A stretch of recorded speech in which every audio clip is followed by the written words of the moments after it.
గ్రామాలకు సంబంధించిన మొదటి పౌరుడు సర్పంచ్. సర్పంచ్‌లకు విశిష్టమైన అధికారాలు ఉంటాయి. పూర్తి స్థాయిలో గ్రామాలకు సంబంధించిన అభివృద్ధి గాని, గ్రామాల్లో చేయాల్సిన కార్యక్రమాలు గాని నిర్ణయం తీసుకోవాల్సింది మొదటి పౌరుడే. అలాంటి మొదటి పౌరుడిని అలాగే స్థానిక సంస్థల్లో ప్రత్యక్షంగా ప్రజలు ఓటు వేయడం ద్వారా గెలిచిన ప్రజాప్రతినిధుల అధికారాలను గత వైసీపీ ప్రభుత్వం పూర్తిగా హరించింది. మళ్ళీ వీళ్లకు పునరుజ్జీవం కలిగించాలి. సర్పంచ్ వ్యవస్థకు గొప్ప గౌరవం ఉంది.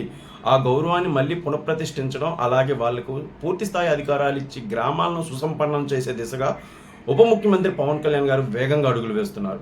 ముఖ్యంగా ఆయన పంచాయతీరాజ్ గ్రామీణాభివృద్ధి శాఖలను ఎంచుకొని మరీ తీసుకోవడం, అలాగే దాని తర్వాత చేస్తున్న ప్రక్రియలు అలాగే పనులు కూడా సర్పంచులకు అలాగే స్థానిక సంస్థల ప్రజాప్రతినిధులకు విశిష్టమైన అధికారాలను పంచిపెట్టేవిగానే ఉన్నాయి. ముఖ్యంగా వార్డు మెంబర్ నుంచి జడ్పీటీసీ వరకు స్థానిక సంస్థలకు సంబంధించిన ప్రజాప్రతినిధులు ప్రత్యక్ష పద్ధతిలో ప్రజల నుంచి ఎన్నుకుంటారు. వాళ్ళకి చాలా ఎక్కువ అధికారాలు ఉంటాయి. స్థానిక సంస్థలకు సంబంధించి ఒక ప్రత్యేకమైన చట్టం ఉంది. వాటిని ఏమీ పట్టించుకోకుండానే గత వైసీపీ ప్రభుత్వం వాళ్ళకి సంబంధించిన నిధులను మళ్లించింది, అలాగే అధికారాలను పూర్తి స్థాయిలో దుర్వినియోగం చేసింది. వాళ్ళు ఎక్కువ మంది వైసీపీ నాయకులే, వైసీపీ సర్పంచ్లే ఉన్నప్పటికీ వాళ్ళకి అధికారాలు ఎక్కడ అందలేదు. పలుమార్లు దీని మీద ఎంతో కసరత్తు చేసిన పవన్ కళ్యాణ్ గారు పూర్తి స్థాయిలో పంచాయతీలకు మళ్ళీ పునర్వైభవం తీసుకురావాలని వేగంగా అడుగులు వేస్తున్నారు. మొన్నటికి మొన్న ఆగస్టు 15 వేడుకలకు సంబంధించి మైనర్ పంచాయతీలకు 100 రూపాయలు ఉన్నదాన్ని 10,000 చేశారు. అలాగే 250 రూపాయల నిధులను 25,000 చేశారు. పూర్తి స్థాయిలో ఆ నిధులను వినియోగించుకునే అధికారాన్ని సర్పంచులకు అప్పగించారు. స్థానిక సంస్థల ప్రజాప్రతినిధులంతా ఆగస్టు 15 వేడుకల్లో చాలా అంగరంగ వైభవంగా పాల్గొన్నారు. ఇది మొదటి స్టాప్.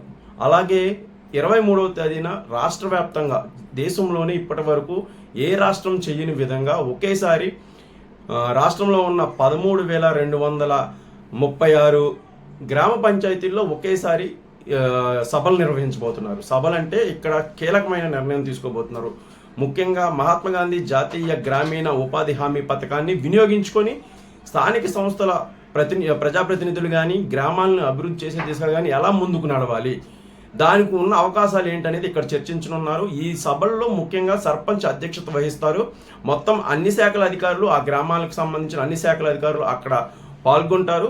గ్రామస్తులు కూడా ఒకేసారి అక్కడ కూర్చొని చర్చించి ఉపాధి హామీ పథకం నిధుల్లో ఇప్పటివరకు ఉన్న ఉపాధి హామీ పథకంలో చిన్న చిన్న వర్క్స్ జరిగేవి. కరువు పనులు కానీ, ఏమైనా చెరువు పూడికి తీత కానీ, చిన్న చిన్న రోడ్లు వేయడం కానీ జరిగేవి.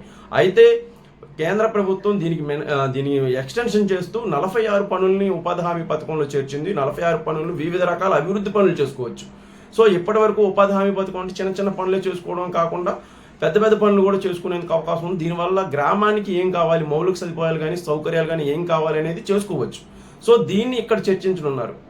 దేన్ని గ్రామానికి సంబంధించిన ఏ పనిని ముందు మొదలు పెడదాం, దేనికి తొలి ప్రాధాన్యం ఇద్దామని సర్పంచ్తో పాటు ప్రజాప్రతినిధులందరూ ఏకాభిప్రాయం వ్యక్తం చేసి అధికారులకు తీర్మానం పంపిస్తారు.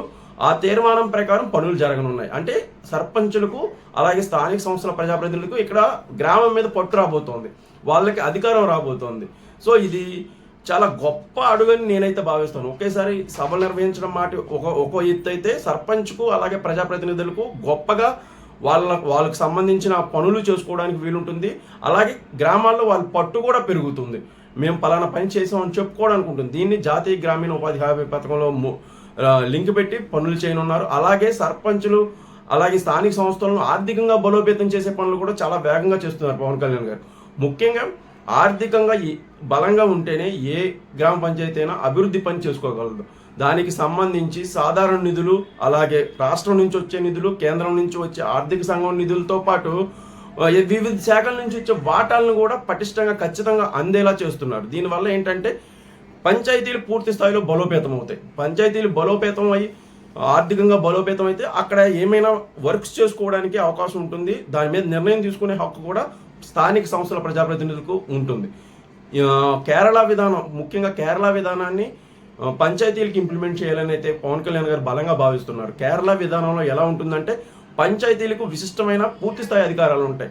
ప్రతి నెల లేకపోతే ప్రతి 2 నెలలకు ఒకసారి సర్పంచ్ అధ్యక్షతన అన్ని శాఖల అధికారులు అలాగే స్థానిక సంస్థల ప్రజాప్రతినిధులు మీటింగ్ అయ్యి ఖచ్చితంగా అక్కడ నిర్ణయం ఏం తీసుకుంటారు, అలాగే ఎలాంటి తీర్మానాలు చేస్తారు అనే దాని మీదే ఆ గ్రామ పంచాయతీ అభివృద్ధి కానీ గ్రామ పంచాయతీ యొక్క స్వరూపం కానీ ఉంటుంది. దాన్ని ఇంప్లిమెంట్ చేయాలి ఖచ్చితంగా. ఇతర గ్రామానికి సంబంధించి సర్పంచ్ సుప్రీంగా ఉండాలి, సర్పంచ్ మాట చెల్లుబాటు అవ్వాలి. గ్రామాల అభివృద్ధి చెందాలంటే ఇది మొదటి అడుగు అని భావించిన పవన్ కళ్యాణ్ గారు కేరళ తరహా విధానాన్ని తీసుకురానున్నారు. దీనికి మళ్ళీ పైనున్న అధికారులు కానీ ఇతరత్ర ఎమ్మెల్యేలు కానీ ఎంపీలు కానీ దీంట్లో కలగజేసుకోరు. పూర్తిస్థాయి గ్రామ అభివృద్ధి స్వరూపంలో సర్పంచ్ పాత్ర పూర్తిగా కీలకంగా మార్చాలి. మొదటి అడుగుగా ఆగస్టు 15వ తేదీన నిధులను పెంచడంతో పాటు ఇప్పుడు జరుగుతున్న పనులు, అలాగే జల్ జీవన్ మిషన్ నిధులు, జల్ జీవన్ మిషన్ పనులు సర్వే ఒక పక్క జరుగుతోంది, మరో పక్క ఈ పనులు కూడా జరుగుతున్నాయి. మొత్తానికి ఆయన పూర్తి స్థాయి ప్రణాళికతో పవన్ కళ్యాణ్ గారు ముందుకు వెళ్తున్నట్లయితే కనిపిస్తోంది. స్థానిక సంస్థల ప్రజాప్రతినిధులు ప్రజల చేత ప్రత్యక్షంగా ఎన్నుకున్న వారికి విశిష్టమైన అధికారాలు ఉండాలని ఆయన బలంగా భావిస్తున్నారు. ఈ దిశగానే ఆయన వేస్తున్న అడుగులు ఖచ్చితంగా మళ్ళీ పంచాయతీరాజ్ వ్యవస్థకి కొత్త మెరుగులు, కొత్త కళ తీసుకొచ్చేలా ఉంటాయనైతే మనం బలంగా చెప్పచ్చు.